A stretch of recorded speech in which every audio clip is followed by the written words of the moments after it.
I tell it from the words of my father. He likes to tell this story a dozen times to everyone who is happy to listen. He was teaching physics at the time and took the subway every day. It was a long time ago, then our metro was still called Leningrad.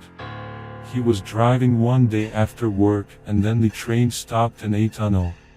Passengers, do not panic, everyone is doing their own business.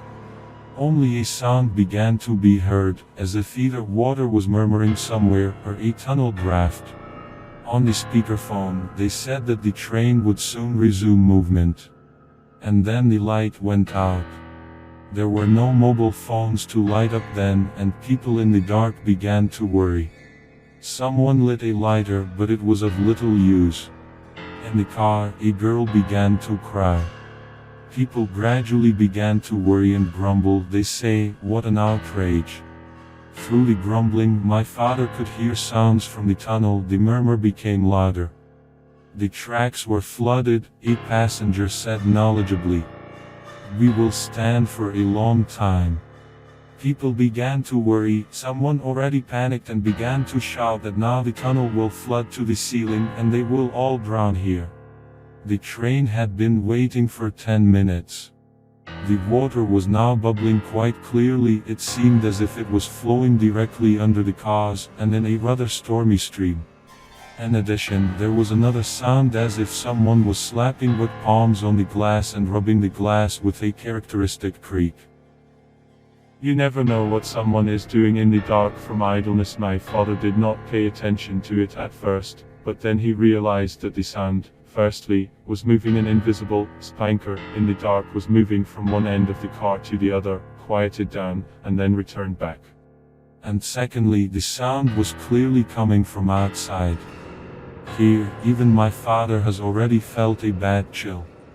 Other passengers also began to notice something was wrong. At first, someone ordered not to be disorderly, but then a more attentive citizen whispered, "It's outside," and everyone fell silent at once. Soon the sound began to come from the other side of the car, as if this hooligan had easily walked around the car and walked on the other side. The train was standing in pitch darkness in a tunnel in which water was clearly gurgling. The invisible minx easily reached the windows with his hands, although everyone imagines the height of the car.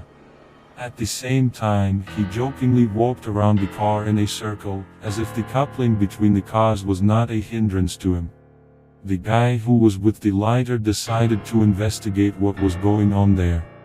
When the sound approached him, he was standing at the door. He lit a light and held it to the glass. Everyone who saw who was outside jumped to the other side of the car at once, so that it swayed. A face was looking at the glass. White, some even bluer.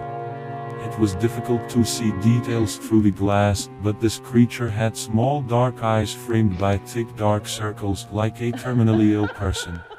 The mouth was wide open, the skin around it sagged and sagged.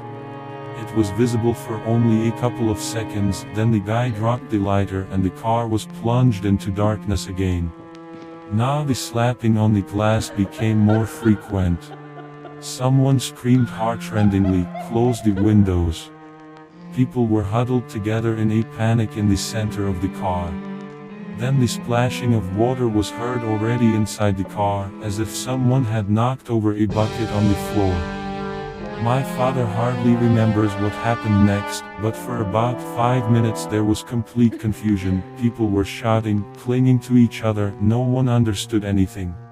And then suddenly the lights came on. People looked at each other and at the black windows. The splashing stopped, the water's murmur subsided. The train started and moved slowly. When the doors opened at the station, people rushed out so quickly that the station attendants even became worried. And when my father looked back, he saw that the sides of the car and the windows were all wet, although, as it turned out later, there was no flooding of the tunnel, there was just a breakdown in the wiring, which was repaired in 10 minutes. I created the channel quite recently. Please write in the comments what I need to change in the video.